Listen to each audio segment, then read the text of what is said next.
Good afternoon to all of you. I hope you feel refilled with all the good food and maybe with the coffee also awake enough. If not, I have something for us to do for the beginning, because I thought if we want to look deeper into the topic young people accompanying other young people, we should start with something that young people like. And between the things of sport, music, art, I thought which one should I choose? And I decided to do something musically sportive. So I hope you join me with a little activity. So the first thing I'd ask you to do is stand up. I try to explain in inglese e anche in italiano. Vediamo. Un piccolo gioco da cominciare. Okay. The tasks I have for you are pretty simple. It's just something that I ask you to do. If I say up, se dico up, you do, voi fate questo. Pretty simple. Okay, let's try it. Up, up, up. Oh, it's not possible to stay up. It's always like... You were just too fast. So Don't work that fast. So even if I repeat up, to make it a little sportive, we go down in between. So, up, and the opposite, down. Up, down. Okay, very good. Then we have right, and destra e sinistra, left. Pretty easy. Let's try just this, because we have two other levels of complication. So, let's... I need another coffee. So we'll wait for you. So we start up, down, left, right, left, left, up, up, down, up, left, up, down, up, left. Very good. One goal is confusion. So if this is happening, you're doing everything right, okay? Perfect. So level 2. If I say up, you do down. And the opposite way. Okay, so let's start with up, up, down, up, down, up. In order to help you, I will do what I say. So let's try just with up and down. So up, up, down, down, up. I see some are closing the eyes. Very good. And we add the same thing with left and right. Okay. So, concentration. We start 3, 2, 1. Up, down, down, right, left, left, up, down, up, up, down, down, right, left, up, down, up. Okay, thank you very much. Level 2. Level 3. But don't worry, this is actually a little easier. We add some music. Now is the musically sportive part. Try to do these movements in kind of the rhythm, okay? So when I play, you choose whatever you do. Up, side, down. Even straight is possible, okay? All directions. We try this. Just try. In the rhythm, da, da, da, da, da, da. Any direction. Tutti direzioni. No, non è vero. Okay, let's try. 3, 2, 1. 2, 3, 4. 1, 2, 3, 4. 1, 2, 3, 4. 1, 2, 3, 4. 1. Okay, very good. And now the thing is, whenever I stop the music, look where you are showing, and maybe, if you're showing to the right, the person that you are meeting each other, if you do so, smile. Okay, let's try that. Some music. Avete capito? Scusa. Okay, if not, ballate, sempre ballate. Very good. So, let's start. And...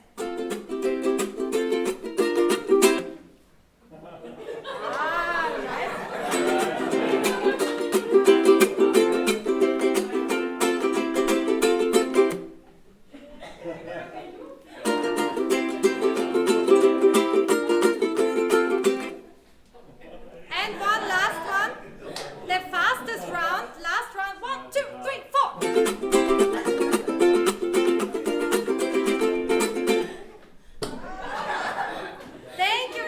much. Applause for all of you.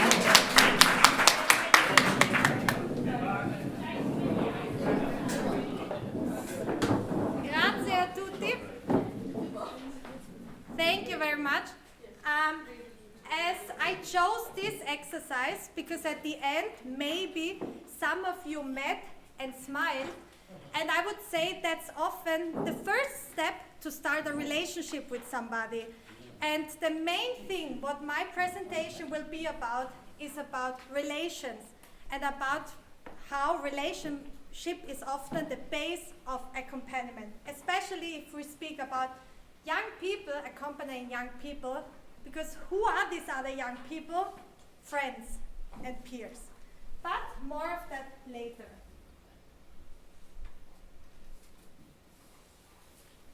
So, as you see, the title of my presentation, maybe one information first, you have the handouts both in English and Italiano, and I would say I follow quite the things that are written down, so it should, I hope it's helpful to follow. So what I say is mainly written down in Italiano e anche in inglese.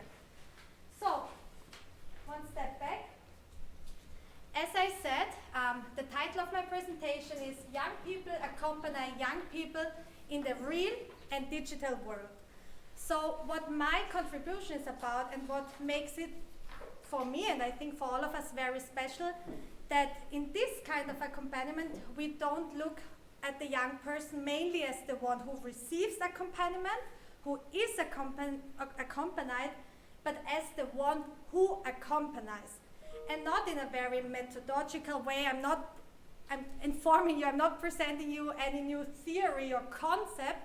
I'm actually talking about something very natural, about natural companions, which are companions for other young people. And another thing that is in my title is Real and Digital World. Why is that so? Because as we know, digitality is very present in young people's life. They actually don't really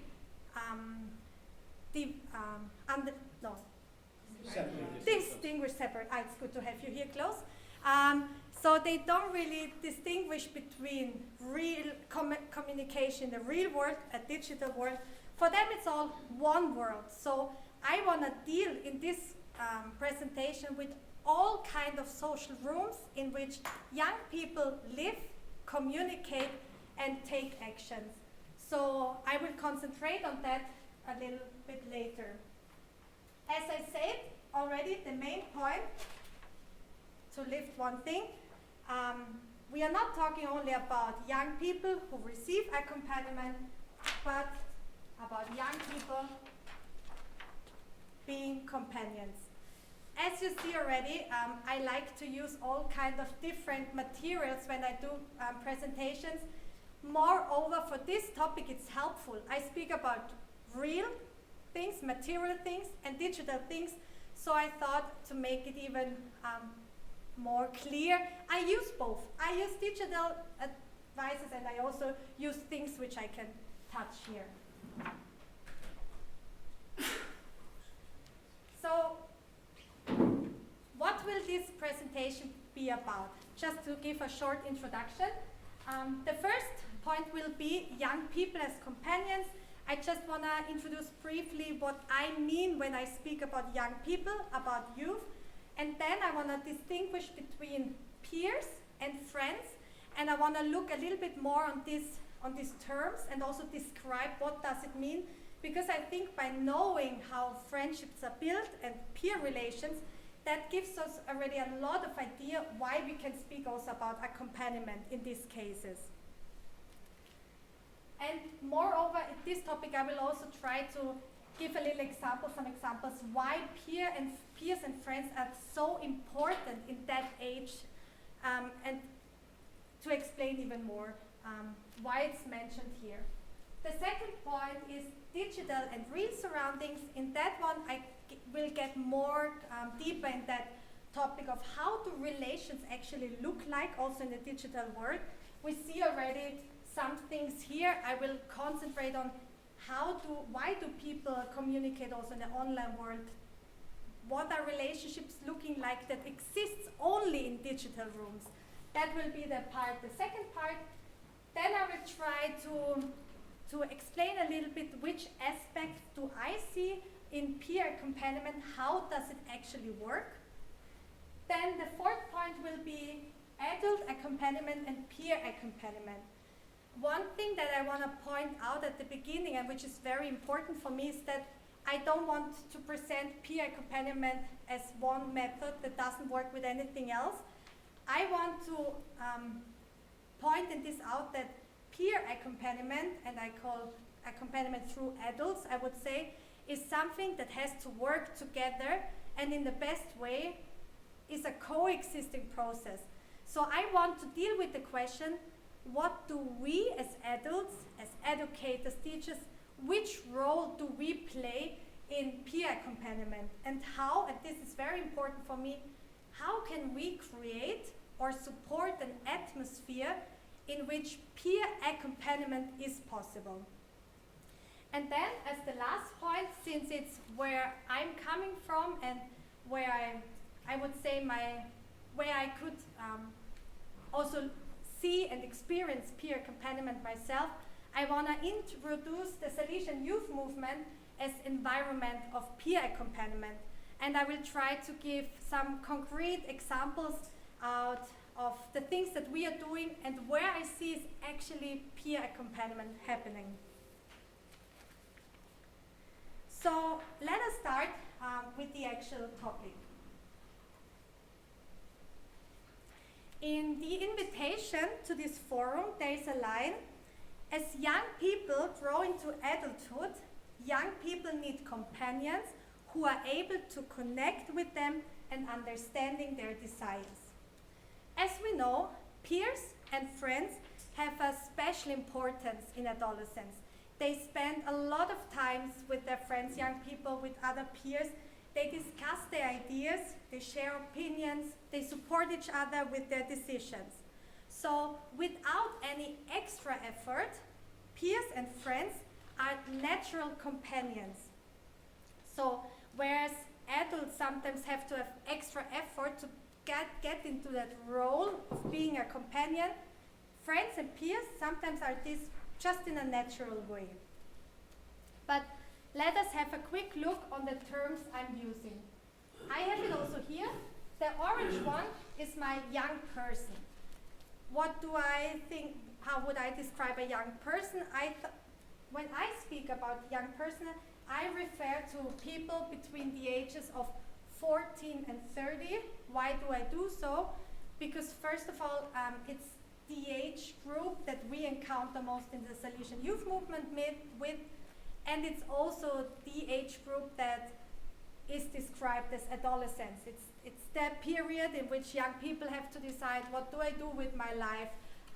Which direction do I want?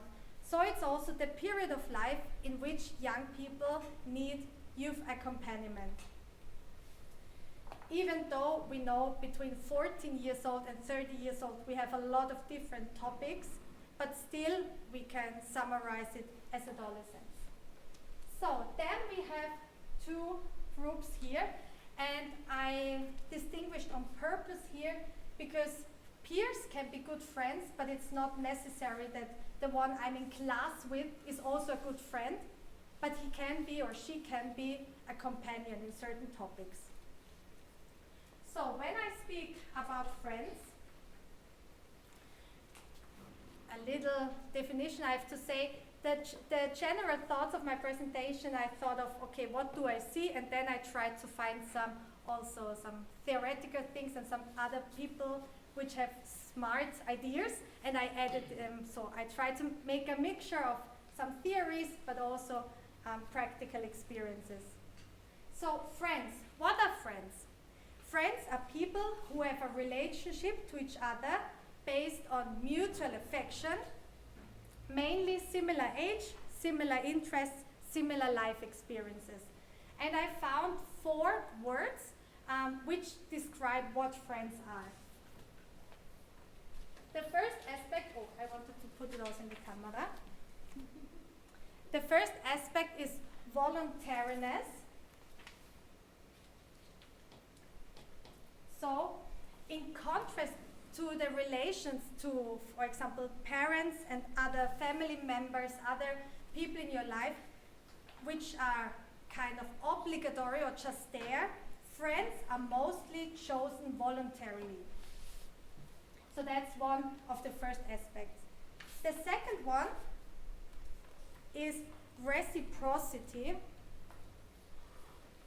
What does it mean? It means that friendships are based on interactions which bring mutual benefit to both parts.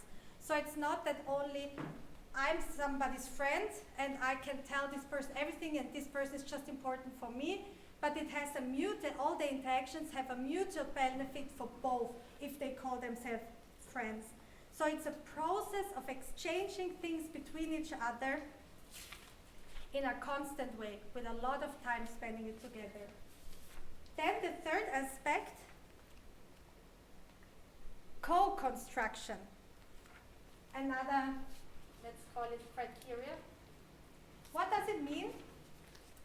Friends know each other often very well. Why is that so? Because friends often exchange about how they do their decisions, what they think about in a very regular and constant way. So friends, you can say, they achieve rather full knowledge of what the other person thinks, how they make the decision. So they are very close also in the way they're thinking because of exchanging in a constant way. And the fourth aspect is meaningfulness. For young people, they say friendships often friends think of their own welfare as dependent on the relationship. They rely on each other for information, critical feedback, and validation. They need one another for clarifying feelings and ideas. And I think these things, being voluntarily chosen, being mutual, being important for both sides, being in a constant exchange and being very meaningful, is one of the reasons why we find many quotes like this. A friend is like a psychologist. You can't always tell what you feel. Friends can help you figure it out. Or another one, a true friend accepts who you are, but also helps you become who you should be. So that are some simple quotes we find about friendship, but if we look at them, we can find a lot also compared, or if we speak about accompaniment. Let's look at the other side. What is a peer? In general, you can say peers are all those people who move in common social spaces.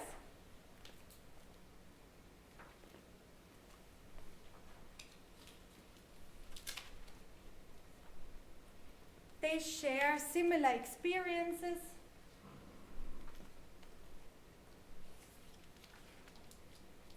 They are mostly at similar age and speak similar languages or a similar language.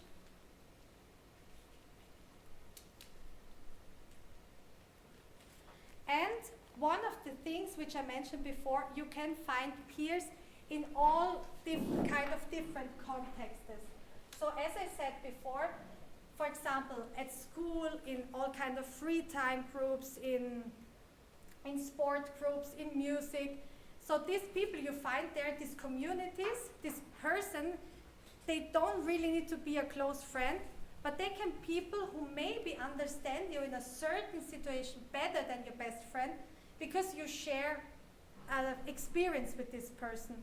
Also the Salesian youth movement maybe is like that. Not all of our young people that are in this community, they are maybe good friends, but they share certain values, they share certain experiences, and sometimes it's why they choose a person of that context to speak about a topic.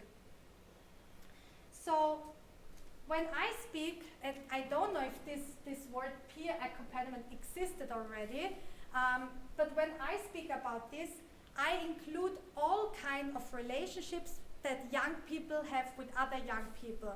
Meaning, as I said, peers, classmates, certain people of communities and friends.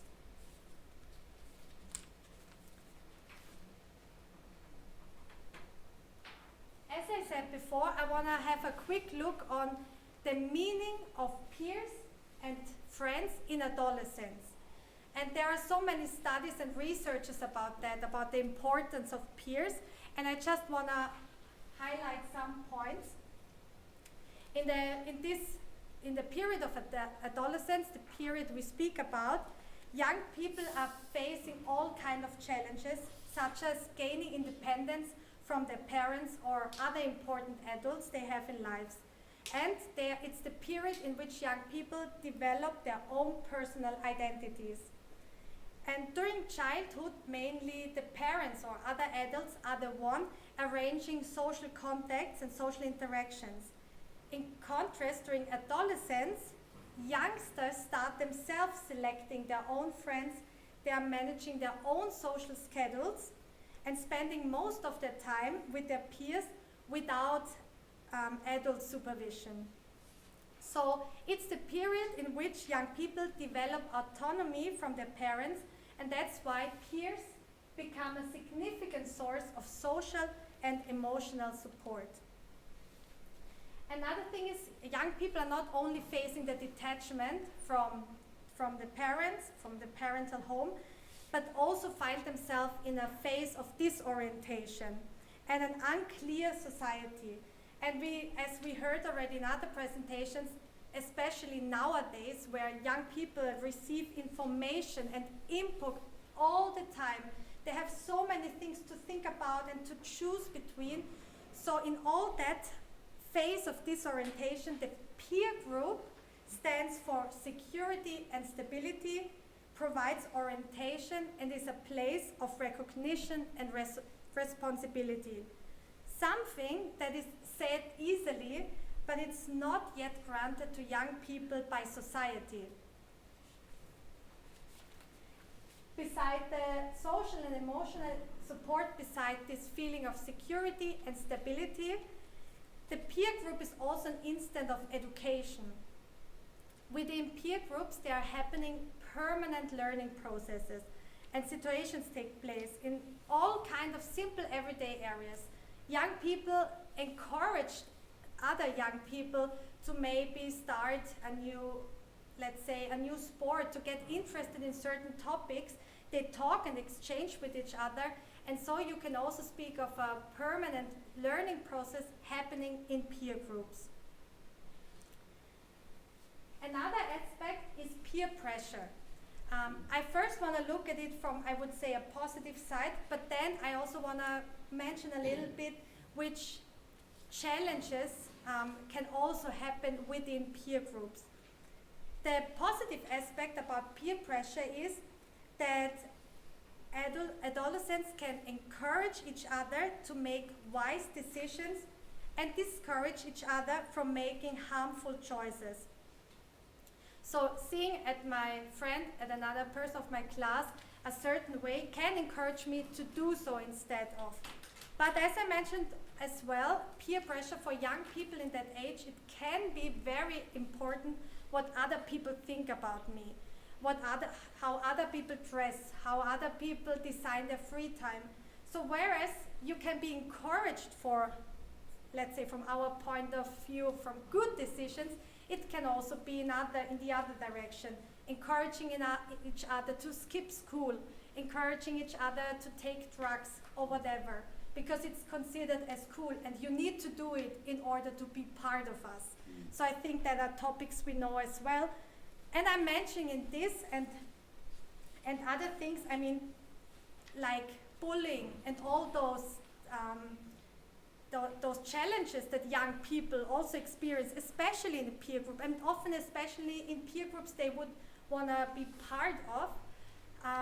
We have to mention this because this is one of the reasons, or encourages me even more to think about which role do we as educators, teachers play in all of this, and how can we, as said before, create an atmosphere in which maybe such situations can prevent it, or in which we have kind of a support system in case something happens.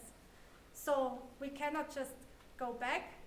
It's also our presence that is needed in this context.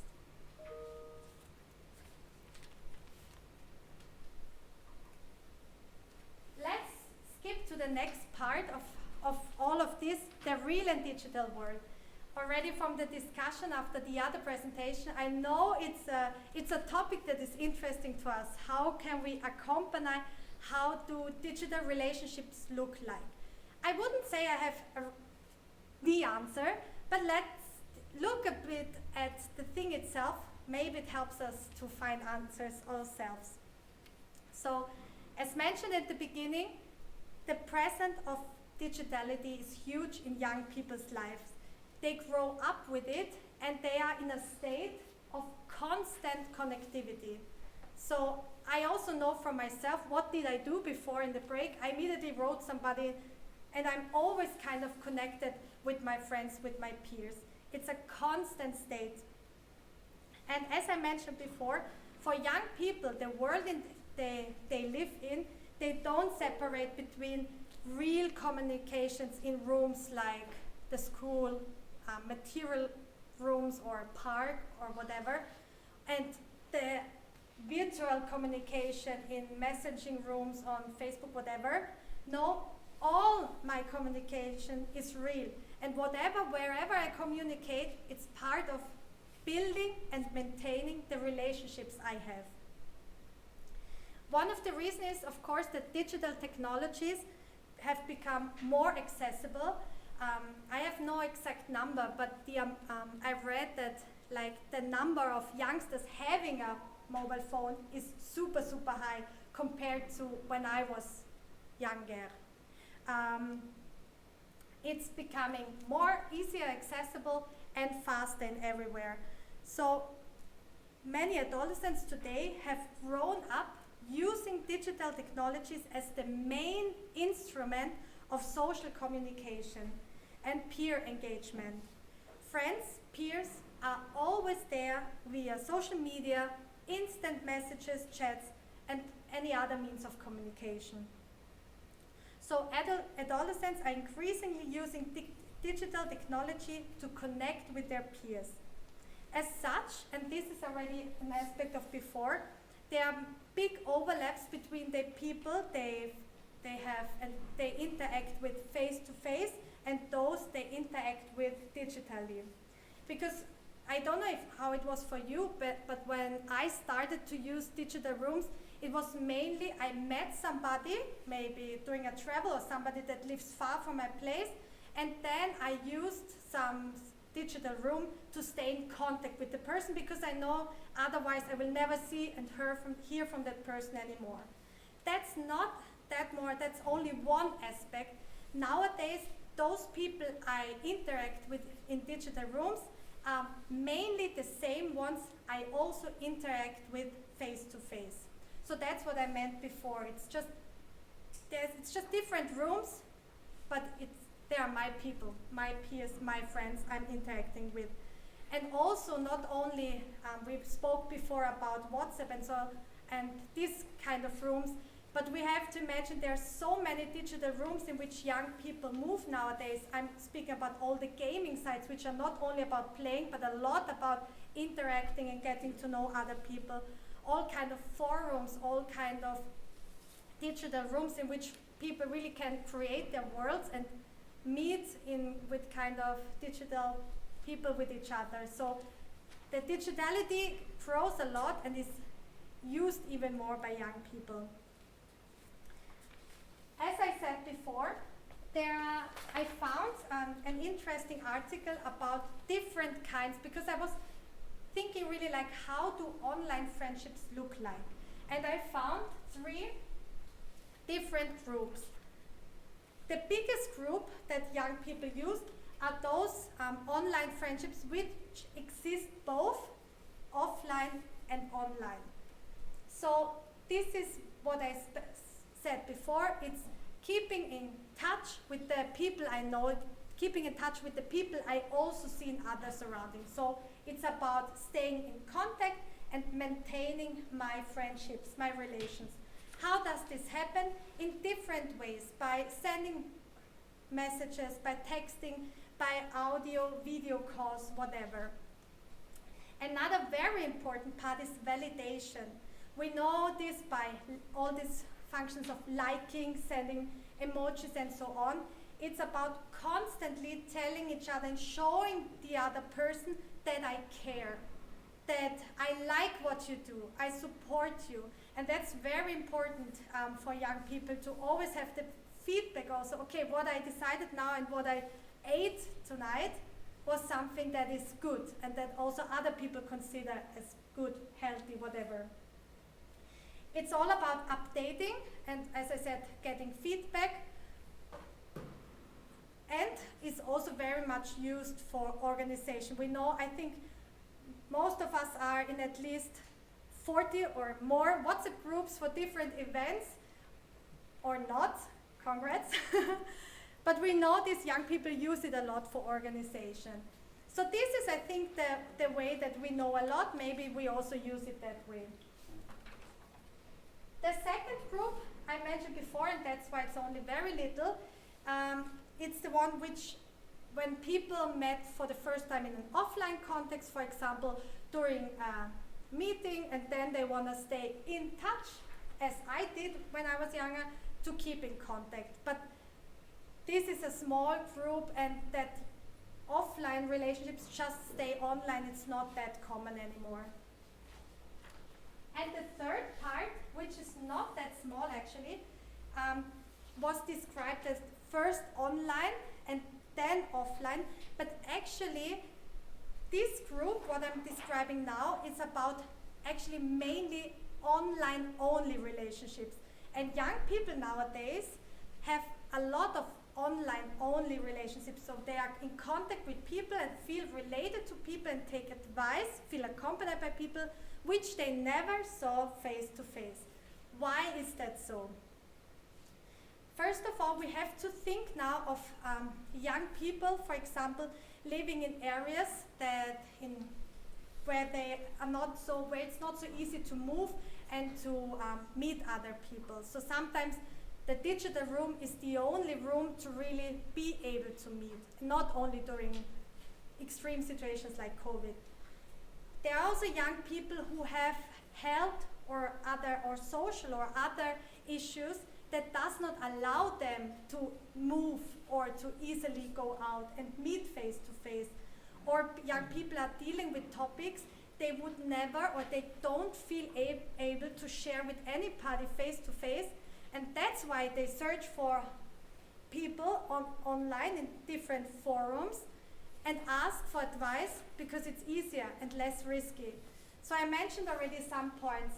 First, it can be easier for people with certain topics to ask somebody where in German we say, where I don't lose my face, like where afterwards I don't care if what this person thinks about me, I can ask freely an opinion.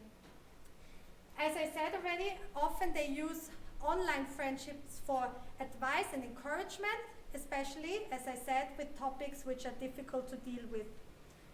Here it's written sensitive topics, and as I said, less risky. Also in the way, like if I try to get friends with somebody, even if that person rejects me, I never have to deal with it face to face. Then it's okay, and I try with somebody else. It's less risky. So I'm not commenting how accompaniment looks like, but that's something that exists a lot in young people's life. And I would also encourage us for later maybe to think about, okay, what does that mean in an accompaniment context?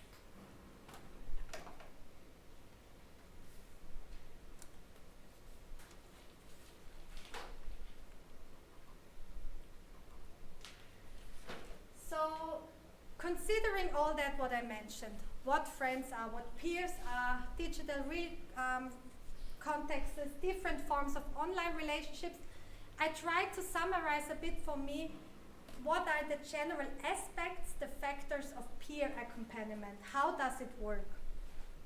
As we know and shared, I see it on the posters a lot about, accompaniment is based on aspects as relationship, trust, continuity, listening, understanding, and others. And I hope maybe we could see already that most of these aspects can be found naturally in friendships and peer relations. So while adults and adult companions often have to create an atmosphere first in order to gain really the trust of young people to open up, this can happen naturally. I'm not saying it's always like this, but it can happen more naturally among peers.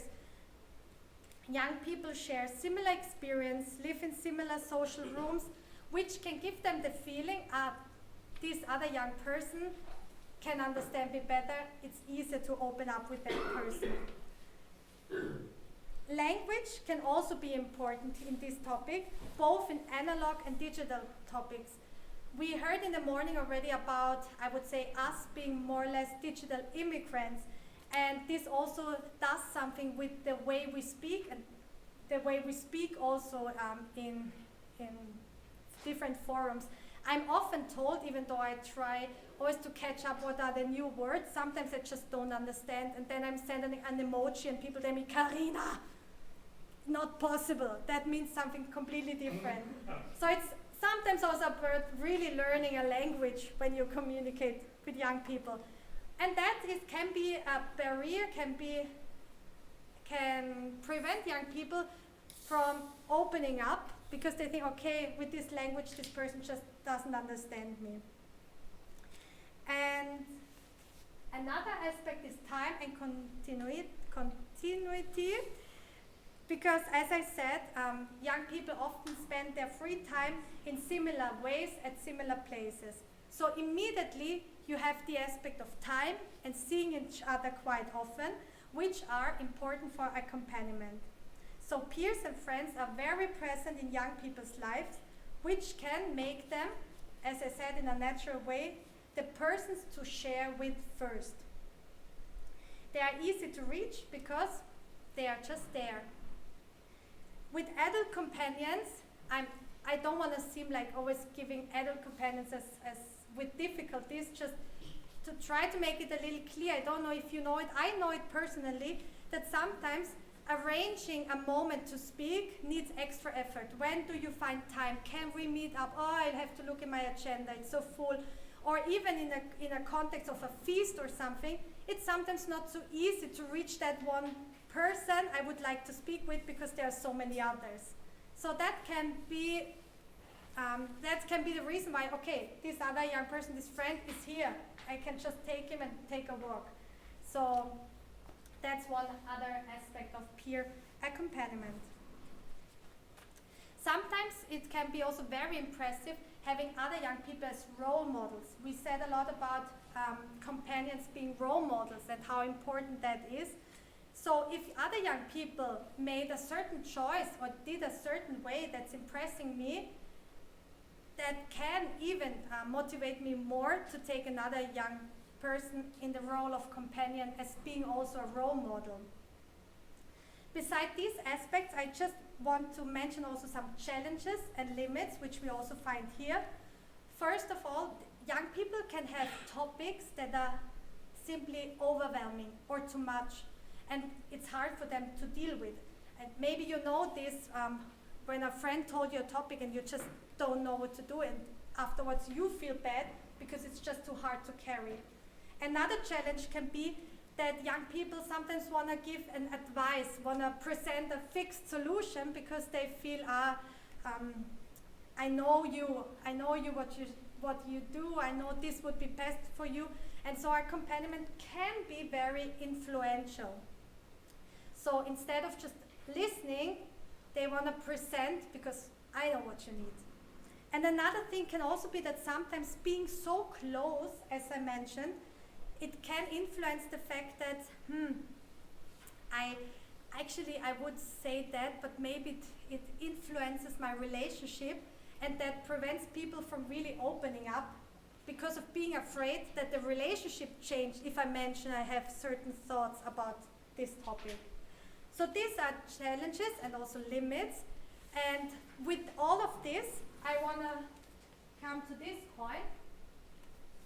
What can we do now? And these are just some suggestions, it's not a full list. What can we in our role do to create an atmosphere or to support an atmosphere in which peer accompaniment is possible, in which young people can be good companions for each other. So the first one I want to mention is simply providing rooms and moments. Sometimes it's just us who have to open a space, who have to open the playground, to open a Zoom meeting or whatever, to just give space to young people to meet. The second thing is creating an atmosphere. It's not only enough to open the door, but it's also about simple things like the way how does a room look like, being furniture, but also which program do I offer, which activities do I do to create a certain atmosphere. The third one is being present. Empowering, encouraging peer accompaniment does not mean I don't have anything to do anymore. Instead, I'm here and I'm offering myself as a role model of faith. I'm offering myself as a person to talk with topics or with situations that maybe young people cannot deal with each other. And maybe also offering myself as a person maybe who is more distant than the good friend, than the peer. And with this distance, I have a different point of view on your life situation. And I have also maybe a different life experience, which I can add to your topic. Offering strong community moments. I'm also referring here to those methods presented by Don Bosco when we speak about group accompaniment. This is all that is also all in this list. So offering strong community moments as celebrations, as travels. Formative group moments as the Buonanotte, guided sharing moments. Offering formation spiritual retreats, simply offering accompaniment. So I hope this made clearly with how one thing works with each other. If we create, I would say, a frame in which we support certain values, in which we support certain ways of do life decisions, we can help young people. And I'm repeating myself, I know, but we can support young people to be good companions for each other. And the last thing, I just check. Do I still have 1 minute? I just finished quickly because actually I said already everything. I just want to mention too, it's not about the project itself, but I want to finish my explanation with something that I experienced in the last year. We started today with, I would say, a little dancing and music, and we did also last year a musical project, for example. So we started with creating a room in which young people can follow their interests and can build a strong community.